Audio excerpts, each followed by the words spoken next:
Boa tarde a todas e todos. Vou tentar ser breve e objetivo nas considerações, porque eu sei que o teto que a gente tinha já chegou. Então, até porque falar por último, sei que é um lugar comum isso, mas grande parte das observações que eu queria fazer foram antecipadas, seja pelas pesquisas empíricas que foram apresentadas, como também na fala do Grandinetti, do Daniel, enfim, acho que todos concordamos com as linhas gerais em relação ao argumento, né, contrário, né, à permanência da súmula 70. Eu só antes gostaria de fazer um pequeno registro, assim, lógico, agradecendo o Henrique Gelber pelo convite para fazer o parecer, foi dentro do possível e do tempo, né, espero que possa contribuir um pouco com esse debate, né, ao Centro de Estudos Jurídicos da Defensoria, mas eu só queria assim, fazer um registro que eu fico muito feliz de estar aqui hoje, né, não só de ver meus alunos da UFRJ e da UERJ aqui, pessoal do GCRIM, né, do nosso grupo de pesquisa, mas tem duas defensoras públicas que trabalharam comigo em Porto Alegre. Né? Uma que foi estagiária no escritório, a Renata Rieger, que está em Paraty, né? E a Luísa Geiger, que está em Volta Redonda. Né? E isso, para mim, é o que dá sentido para a atividade docente, para a atividade advocatícia. Então, assim, eu estou muito tocado, né? E queria destinar também a elas essa fala. Pois bem, o parecer, que na realidade falo a gente, porque eu fiz junto com a professora Mariana Weigert, na realidade a gente estruturou o parecer em cima de um estudo que a gente tinha feito em 2017, num outro parecer que foi feito pro bono para o Instituto de Direitos Humanos aqui do Rio, que estava fazendo a defesa no processo do Rafael Braga. O parecer circulou bastante, inclusive ele é citado pelo Marcos Peixoto no voto dele pela revogação da súmula, e o que a gente procurou fazer nesse parecer agora apresentado para a Defensoria era atualizar dados e atualizar o debate, né? Sobretudo porque se avançou muito em termos de discussão dogmática de processo penal de 2017 até hoje. Nesse aspecto, dá para ver, né, como o STJ, sobretudo, ficou mais sensível à questão probatória. E isso é bom, isso é importante. Né? Agora, por outro lado, né, é uma contradição, Daniel, a gente vê que tem uma sensibilidade, né, do Supremo em relação à questão racial e uma insensibilidade em relação ao processo penal, quando são coisas... Falar em processo penal no Brasil é falar em racismo. É indissociável um debate do outro, né, e o que já dá uma pista, né, para nós de como o judiciário se apresenta dentro do processo penal, né, com as questões raciais. Olhando todos os dados, né, os que foram apresentados hoje, e especialmente Fabiano foi meu aluno na graduação na FND, fiquei muito feliz em ver a fala dele, a qualidade que ele está desenvolvendo nas pesquisas, mas assim, esses dados, eles são permanentes. Eu estava comentando com o Grandinetti, desde que entrou em vigor a atual lei de drogas, a taxa média de encarceramento é 28%. Pela lei de drogas, né, pelo artigo 33. Então, assim, se mantém uma constância. Assim como mantém uma constância nos dados de violência policial. Assim como se mantém uma constância nos dados relativos à tortura policial. Assim como se mantém a mesma média em relação ao número de condenações estruturadas fundamentalmente na palavra dos policiais. E os dados são conhecidos. A questão é, esses dados vão sensibilizar os nossos juízes? se já não sensibilizaram até agora. Né? E daí eu acho que é interessante ver algumas pistas, né, que o nosso judiciário vem demonstrando em relação a algumas questões. E aqui não tem como dissociar também súmula 70 de política de drogas, porque a política de drogas é o carro-chefe do encarceramento nacional. É o carro-chefe da política criminal brasileira. A política de guerra às drogas carrega a política criminal a reboque, né, fundamentalmente desde a Constituição, né, quando se elevou a categoria crime hediondo. Né. E aqui o primeiro dado, porque o nosso Supremo demorou 15 anos para declarar inconstitucional o dispositivo da Lei dos Crimes Hediondos que determinava o regime integralmente fechado. 15 anos. Em relação ao debate do artigo 28, da constitucionalidade do artigo 28, nós estamos há 10 anos no Supremo discutindo. Isso é um tempo que é um tempo de irresponsabilidade. Porque numa matéria como a Lei dos Crimes Hediondos, demorar 15 anos para declarar inconstitucional, pensemos na quantidade, no volume de pessoas que foram encarceradas sob esse entendimento. Além disso, em termos de súmulas, nós temos súmulas que ampliam demasiadamente o encarceramento. Eu lembro que durante a década de 90, parte da teoria crítica do direito penal lançava as baterias para o legislativo, processo de hipercriminalização. E que é evidente, não preciso chover no molhado aqui em relação a isso. Mas é de se notar também que, ao longo da década de 90 e nos primeiros anos dos anos 2000, junto com o incremento de penas, com o enrijecimento do sistema penitenciário, né, também foram publicadas leis descarcerizadoras e de diversificação processual. E o que foi possível perceber é que o judiciário ativou as leis criminalizadoras e desativou as leis descarcerizadoras, que é o caso, por exemplo, da 9714, da Lei das Penas Alternativas.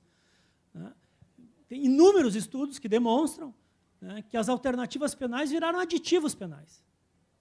Aquelas situações de encarceramento, o judiciário continuou encarcerando.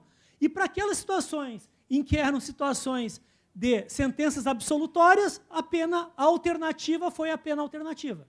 Ou seja, as penas alternativas viraram alternativas à absolvição e não ao encarceramento. Muito do que se passou também em relação aos demais substitutivos e, mais recentemente, as alternativas às prisões cautelares. Então, assim, o núcleo do problema, hoje, é o Poder Judiciário. E é um Poder Judiciário que não se sensibiliza com essas questões. E que legisla através de súmulas, ampliando as hipóteses criminalizadoras. É inegável o impacto da súmula 70. Nós vimos, 90% das sentenças condenatórias giram em torno, fundamentalmente, do depoimento policial. Mas vamos pegar, por exemplo, que é outro problema, maior até em volume de encarceramento, que são os crimes patrimoniais. E pensemos na súmula 582 do STJ, que amplia a consumação dos crimes de furto e roubo, alarga o entendimento, né, transforma os crimes patrimoniais em crimes de dano, em crimes de perigo. Por quê? Porque antecipa a consumação e permite, né, com isso, uma imputação de uma situação mais grave. Ou, né, de pesquisas que eu tenho feito com alguns alunos na graduação, qual a compreensão que se tem em relação à violência e grave ameaça para qualificar uma conduta como de roubo e não de furto? É um tipo penal aberto, né, onde o judiciário vai carregar de encarceramento a sua interpretação.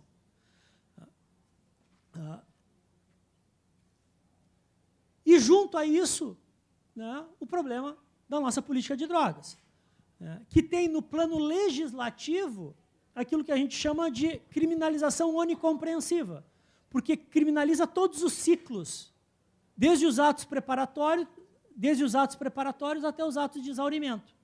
Muito similar, por exemplo, aos crimes contra a fé pública, que nós vamos ter criminalização desde a posse de petrechos, né, até o final na lavagem de dinheiro. E isso, né, vai se materializar naquilo que é derivado das pesquisas da Senad, né, com o IPEA, que foi denominado, inclusive, me utilizo no parecer, né, do termo utilizado pela Senad, da lógica do cilindro. Ou seja, não há filtro. O que entra no sistema de persecução penal com uma narrativa de imputação do artigo 33 vai terminar da mesma forma.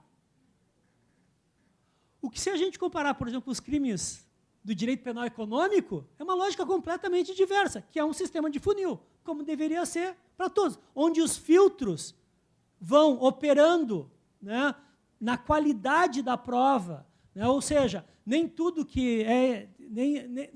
os inquéritos que terminam com indiciamento viram denúncia, nem todas as denúncias são recebidas, nem todas as denúncias recebidas viram condenação, nem toda condenação em primeiro grau é confirmada em segundo e terceiro grau.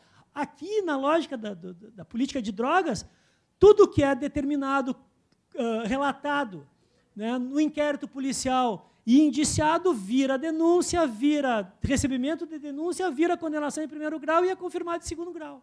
Essa é a lógica do cilindro. Então, assim, bom, e daí, logicamente, com a fala do Grandinetti e a fala do Daniel demonstram que, na realidade, são condenações sem prova.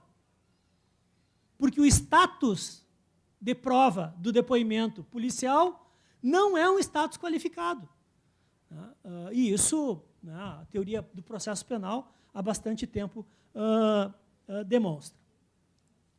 Outra coisa que eu queria chamar a atenção é que não há uma prevalência do depoimento policial, há uma sacralização do depoimento policial. É um discurso de verdade.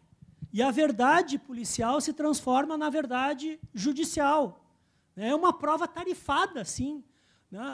É aquilo que, a Renata vai lembrar disso, porque a gente estudava isso com os laudos criminológicos, lá no grupo de estudo nosso da PUC, Renata, né, que a gente dizia, olha, o juiz da execução penal, ele delega o seu poder de julgar ao laudo criminológico, porque ele nunca enfrenta o laudo criminológico. Logo, quem decide sobre a progressão de regime, sobre o livramento condicional, é o técnico.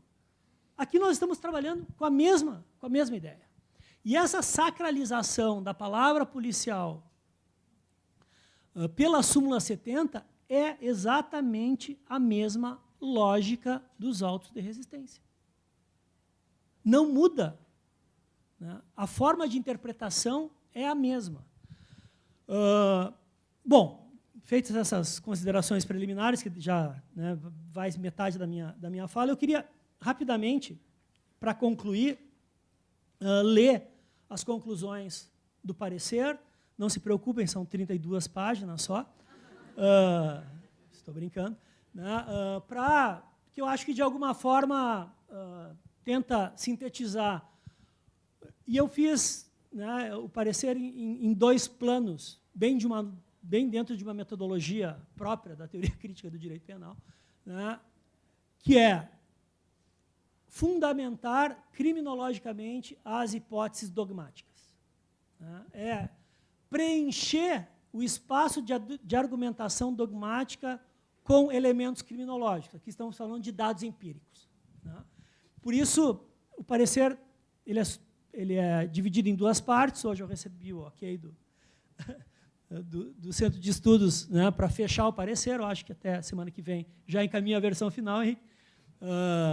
Bem no início da semana, não te preocupa. Né? Até porque dá vontade de ampliar ele com os dados, né, vistos aqui. Mas eu dividi em duas partes. Uma parte que é mais criminológica, mas é uma parte criminológica que dialoga diretamente, sobretudo, com o processo penal, e depois a parte de análise de constitucionalidade e convencionalidade da súmula 70. Então, do ponto de vista empírico, né, quais os efeitos concretos da aplicação da súmula 70 no sistema de justiça criminal? É a pergunta. né? A presunção de credibilidade dos depoimentos policiais, normatizada pela súmula 70, e sua suficiência para a formação do juízo condenatório, geram consequências bastante nítidas no fluxo do processo penal. Pontuo. Primeira, desativa os filtros que garantiriam o controle da justa causa para a ação penal. Segunda, transforma a prova testemunhal no epicentro da cognição, em detrimento de provas técnicas e independentes. Terceira, incentiva a omissão do Ministério Público na produção de provas autônomas de qualidade. Quarta, reduz o estándar de prova, justificando condenações com baixa qualidade de verdade fática, em consequência, ao elevar o nível de injustiça epistêmica. Quinta, distorce o devido processo penal ao converter a verdade policial em verdade judicial e, de forma geral, objetifica o sujeito em todas as fases da intervenção punitiva. Essa seria aquilo que eu chamei de dimensão endoprocessual, né? Mas também tem uma dimensão exoprocessual, ainda no plano criminológico, que é relativo ao racismo estrutural. Primeiro, reforça a legitimidade de ações policiais ilícitas, como a fraude processual, né? E daí tem dados, né, que eu procurei trazer do parecer de fraudes processuais, sobretudo para atingimento de metas aqui no estado do Rio de Janeiro. Os dados são conhecidos, tem operações policiais, inclusive, contra batalhões que fazem prisões, né, para atingir as metas, né? Segundo, incapacita os mecanismos de controle do excesso da atividade da repressão. Terceiro, consolida práticas discriminatórias e violentas em procedimentos cotidianos, como os de abordagem, prisão em flagrante e busca domiciliar. Quarto, amplia a seletividade do sistema, contribuindo decisivamente para o encarceramento em massa da juventude negra periférica. Dessa dimensão empírico-criminológica se extraem as conclusões normativas relacionadas à compatibilidade constitucional e convencional da súmula. Então, inicio essa bateria de respostas. A premissa normativa que deve orientar o tema é de que a única presunção constitucionalmente válida é a de inocência, disposta no artigo 5º, inciso 57 da Constituição. O estado de inocência fixa estándares de prova elevados para garantir uma verdade fática de qualidade na afirmação da culpabilidade do réu. Diferente das demais áreas do direito, o juízo condenatório criminal depende de uma precisão para além da dúvida razoável, que Daniel já havia mencionado. Nesse sentido, a súmula 70, primeiro, viola o artigo 5º, inciso 57 da Constituição, ao rebaixar o estándar de prova exigido para a condenação e não observar o requisito da suficiência. Segundo, viola o mesmo artigo ao permitir uma antecipação do juízo de culpabilidade apresentado no relato policial, invertendo, portanto, o ônus da prova. Tem uma discussão de inversão de ônus da prova aqui, interessante se fazer. Terceiro, confunde a presunção de legalidade do ato no exercício da função com imunidade do agente público. Uma coisa é a presunção, né, de legalidade do ato no exercício da função, e a outra coisa é o depoimento daquele policial que realizou aquela apreensão. São dois momentos absolutamente distintos. Quarto, eleva o status de testemunha, sujeito funcionalmente interessado na justificação do ato de atribuição da responsabilidade criminal. Quinto, nega a vigência ao artigo 155 do Código de Processo, visto ser o depoimento do policial apenas a reapresentação de um relato de investigação. Nós estamos falando aqui, né, o depoimento policial, ele é uma reapresentação do relato do inquérito. Ou seja, nós estamos condenando com provas do inquérito, exclusivamente, porque não há inovação probatória, né? Sexto, desrespeita a decisão da Corte Interamericana de Direitos Humanos, no caso Favela Nova Brasília versus Brasil, e a decisão do STF na DPF 635, que determina a ampliação e sofisticação dos mecanismos de controle da atividade policial, e inefetiva as leis estaduais que determinam a implementação de sistemas de vídeo e áudio nas viaturas e monitoramento dos registros. Em cima disso, logicamente, que a conclusão é pela revogação, pelo cancelamento da súmula. Agora, eu acho que não basta cancelar a súmula. Aqui é um ponto que daí a minha veia garantista ela fica acima da minha veia de criminólogo crítico.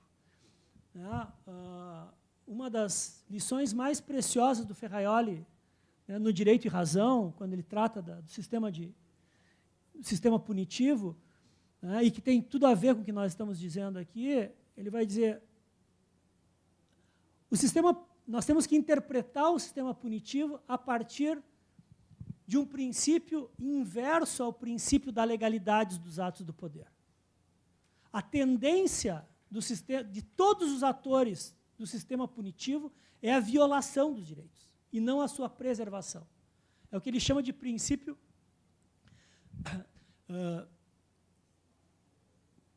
da irregularidade dos atos do poder. O sistema punitivo, em todas as suas fases, tende a extravasar e a legitimar violência. Logo, desde o meu ponto de vista, nós não temos que ter uma súmula positiva.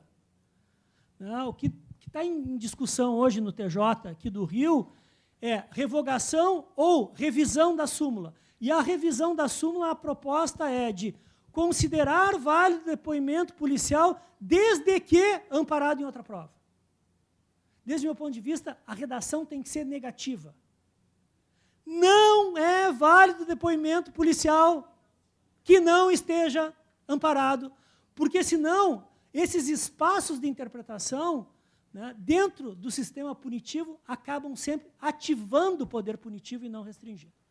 Bom, desculpa acelerei aqui, já sou acelerado, daí acelerei mais ainda para poder respeitar o tempo, mas seriam essas as conclusões. Queria agradecer demais, né, agradecer especialmente a Bia, né, que faz estágio acadêmico no escritório, me ajudou bastante a organizar o material e poder, durante o carnaval, né, escrever o parecer. Espero que esteja contente. Muito obrigado, é sempre um prazer colaborar com a Defensoria.